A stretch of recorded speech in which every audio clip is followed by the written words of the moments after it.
Hello mga boss, magandang araw.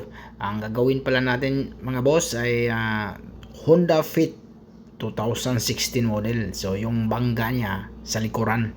So may bagong bumper, may bagong back panel niyan. So tinanggal ko muna yung plate number, baka makita nyo.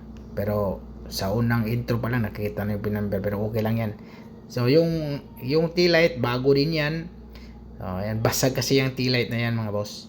Yan o. So tapos yung bago, sikanhan yung bago na parehas din yung kulay. Pero yun nga, maraming mga tama-tama yung bago. Minsan mga boss pala, pag may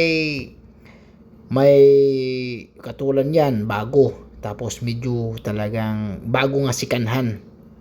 Maraming tama. So pwede natin ibalik yan.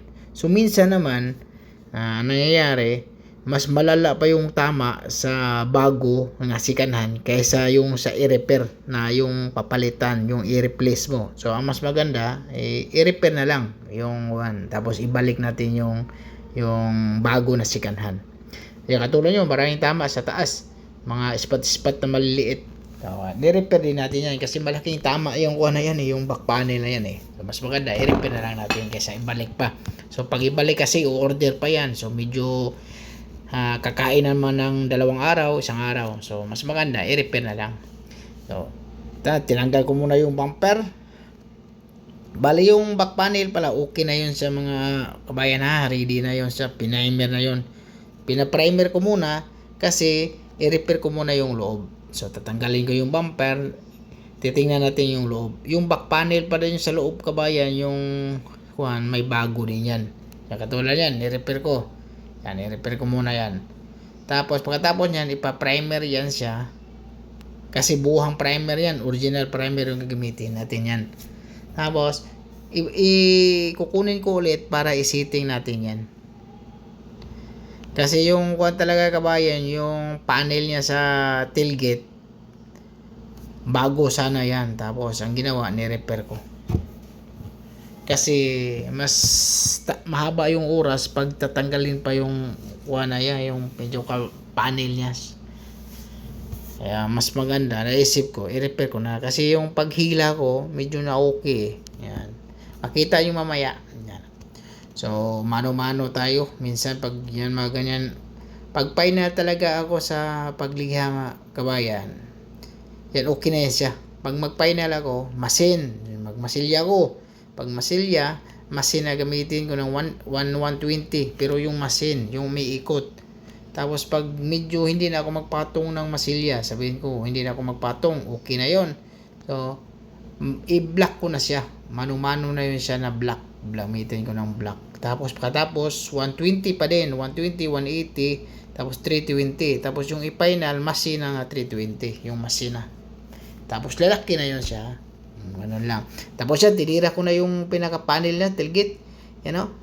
Tapos yan, ni-repair ko na, pinapalo-palo ko lang kasi may tama talaga yan sa boss. Tapos yung reinforcement pala yan, bago din yan. Maganda yung panghila natin dyan, no? Hila talaga yan siya. Matibay. Pero may pangontra dyan sa harapan yan, kabayan kabayan, ito pala yung Honda Fit natin kabayan na 2016 model Honda Fit. So ito yung bago niya, yung back panel siya na bago yan. Pero ni-repair na natin yung back panel para kasi mayroon ding repair sa taas kunti kaya mas maganda ni-repair na lang. Ito bago yung reinforcement. So ito katulad kabayan, bata ko na yung kabayan, ito yung sikanhan natin kabayan sikanhan to na panel mo. Ito kabayan, tingnan mo. Yung bago, ito lang kasi yung bago. So ito, kailangan i-repair natin kasi pasok to yung kabangga nito ng ilaw, pasok to siya ito. Ilabas natin to, gagamit tayo ng spot wheel. Labas lang natin yan. Tapos ito kabayan. Tapos yan, nabatak na natin to, nahila na natin to. Ito yung alignment dito. Yan, yung rubber na yan, sinubukan na natin. Ito na yung bago sikanhan na back panel ito. Tinignan na natin yung rubber na yan, sinukat na natin, okay na yan. So wala nang problema tong rubber na to, saka yung wala nang papasok na tubig dyan, so okay na yan. So hindi ko na ipakita, basta okay na, ipakita ko sa inyo para makita nyo kabayan, mas maganda para makita din nyo kung paano ko ginawa. Pero yun, binatag natin yan masin yan, may kontrahan dun sa harapan. Tapos ito, ipakita natin para makita din nyo. Pero ito, babatakay pa natin ang masin yan pero walang problema to kasi ilagay natin yan, isetting natin yung ilaw para makita natin yung alignment ng ilaw, yung tail light, ipakita ko sa inyo yan. Ito, nalagyan na ng primer to yan. Nalagay mo kabayan Pag isarado natin yan, di ba? Kanina kasi nakaawang pa yung kanina kaya binata ko pa ulit. So nakatatlong bata, 4 na bata ko dito. At 4 na hila. Pero ito, i-repair natin yan. Hila hindi natin yan, yung pang spot. Tapos ito kabayan. Bali dito okay na yon. Yung okay na yung alignment. Yan ang gagawin natin ngayon, yung ilaw. Para ilagay natin yung ilaw sa kabilaan, tapos setting natin yung back panel kung okay na. So okay na. So wala nang problema yan. Primer na natin yan. So ganun lang kasimple kabayan. Tapos bago yung reinforcement. Ganun lang kasimple. So huwag kalimutang mag-subscribe kabayan ha sa ating YouTube channel, saka follow din sa ating Facebook page. Maraming salamat. Tingnan mo kabayan, yan flat lang yan siya kabayan ha. Tapos ito, wala. Ayan. Ilabas natin to para ma-flat siya. Tapos ito din.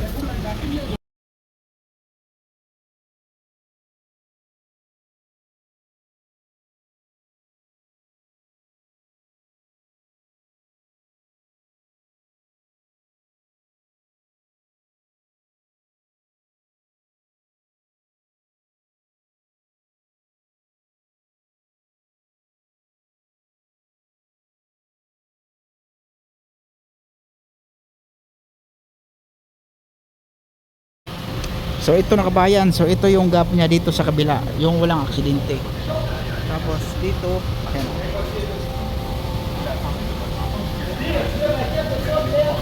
Bracket! No, bracket. So okay na siya kabayan ha, yung alignment, okay na yan. Initing na natin lahat. So nilagyan natin yung bumper din. Okay ka.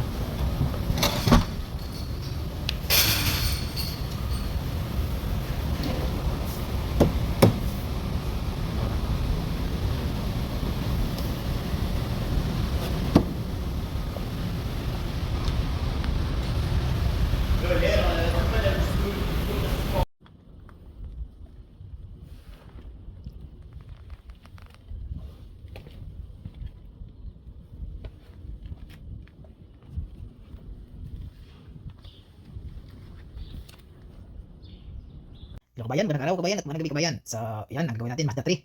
So, mag-remove tayo ng bumper. So, ang tutorial natin ngayon, paano tanggalin yung bumper. Tanggalin yung bumper kabayan, kailangan tanggalin natin yung taillight. Hindi katulad ng ibang sakyan na yung taillight, okay lang itanggalin. Pero, ito, kailangan tanggalin natin yung taillight.